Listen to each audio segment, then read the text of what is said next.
Good day, Turks and Caicos. You're tuned into Elections Insight, your guide to everything you need to know about elections.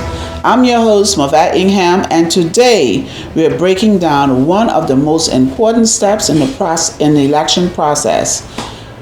Joining me is Ms. Follette Pratt, our Deputy Supervisor of Election. Welcome, Ms. Pratt. Thank you, Ms. Ingham. Thank you for having me here. It's always a pleasure to sit with you and to inform the listeners of the Turks and Caicos Island. So let's get started. Our topic for today is about polling locations and finding your place to vote. Ms. Pratt, can you please assist me in how are polling locations assigned to voters? So, Ms. Ingham, that is a wonderful question because I think a lot of listeners have that in mind. So, when you register, you're given an application, and on that application form, you actually complete it with your name and address and the district in which you live. So, for example, I live in Bay Road, Blue Hills. So the district would be Blue Hills. So once you present that to our office along with your status card to verify that you're eligible to register to vote, we would then register you according to the address placed on your application. Okay. So tell me, how are polling stations' location determined for each voter? So to determine the location, basically, like we said, the address. So the address basically has your district. So once you have identified the district, we are satisfied with what is presented to us, we will assign you to that district. So when the actual list comes out, voters list comes out, you will see your name in that district. So you will go and look for ED8, which is Blue Hills, and then in alphabetical order, you will find your name. Okay. So in other words, it's important that persons make sure list their district in which they live in, because otherwise in that they can be placed, just saying, say for example, if I come in and I don't put where my address, my correct address, I can be placed anywhere. Well, I wouldn't say anywhere, because in order to place you on the list, we have to know the district. So basically, if that information is missing and that is vital to your registration, it basically means that your application would be in a pending stage until either you come in or we're able to locate you by the telephone number or email address you have provided to us to make contact with you to come and verify and clarify where you live. So in other words, also, that means it's very important that I list my current phone number or my email address so in order for your office to be able to reach out to me. Yeah, so when you're filling out your application, you should at least have more than one way in which we can contact you in the event that we require more information. Stick a pin in that there also, Ms. Pratt. I would think also that it would be good at this time that we should let our listening audience know that it's always important to come and update their contact information with the elections department, because from my experience I have seen where persons' numbers change or information change and you're trying to reach out to them.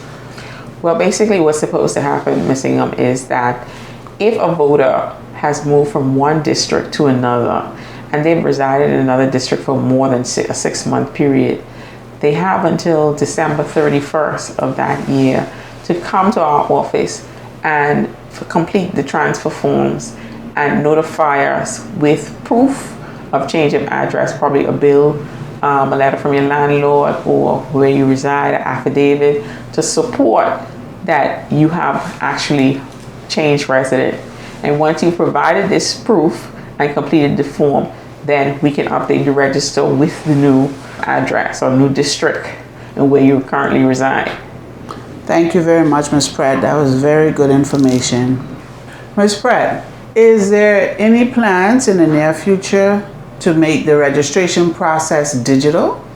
Well, as you can see, Ms. Mobet, basically in this coming election, you notice we're moving from manual processes to electronic processes.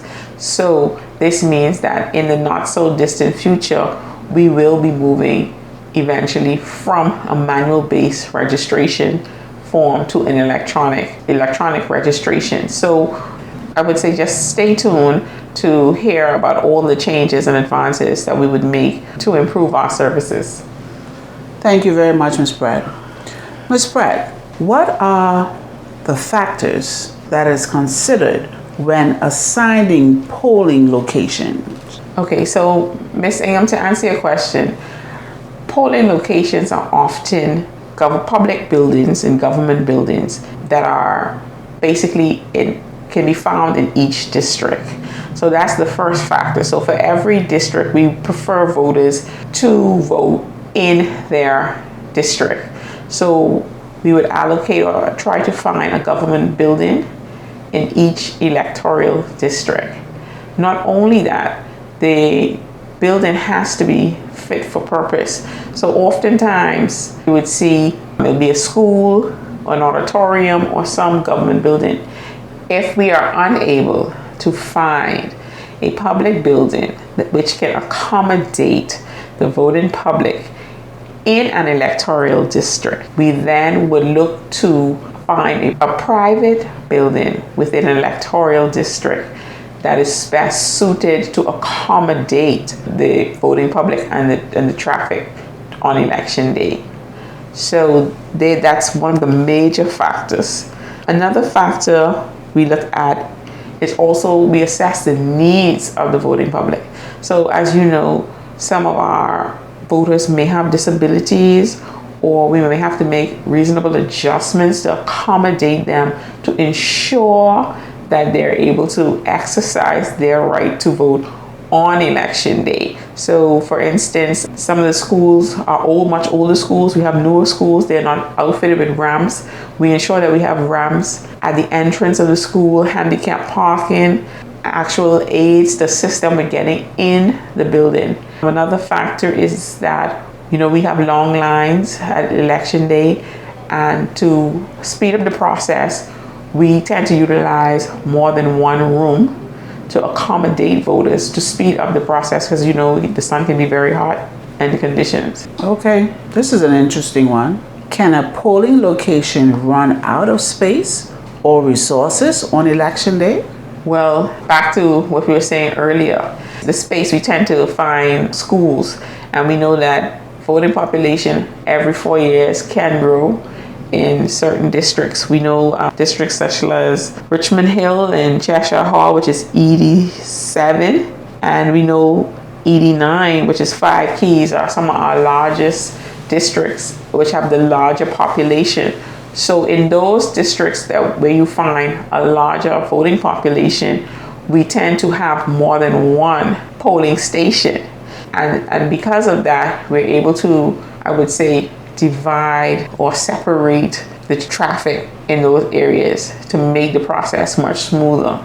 And as it relates to the second part of your question, as it relates to running out of resources, prior to the election day, it is our duty, the elections department, to assess all of the needs for every polling station. One of the things that we ensure we prepare for is to make sure that we have adequate resources on that day. In the event something should happen or go wrong, we ensure that we have enough resources so that the process can continue smoothly without interruption.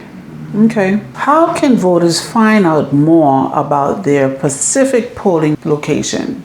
So I don't know if you recall, in one of our earlier segments, we discussed the voters registered and how they're distributed.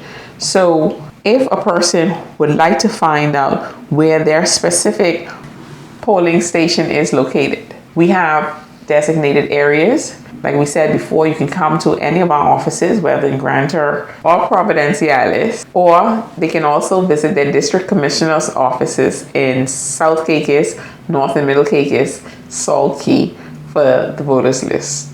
Well, Ms. Pratt, thank you very much for that valuable information. We learned just how important it is to register with the correct and updated information and how to find your polling stations. Ms. Pratt, is there any final words for our listening audience? Well, Ms. Ingham, I always encourage people to take their registration seriously. Voting is how we all get to shape the future of our Turks and Caicos. Absolutely. Turks and Caicos will be back next week with more election insights. Thanks for tuning into Election Insights right here on Radio Turks and Caicos. Stay informed, stay engaged, and most importantly, stay registered.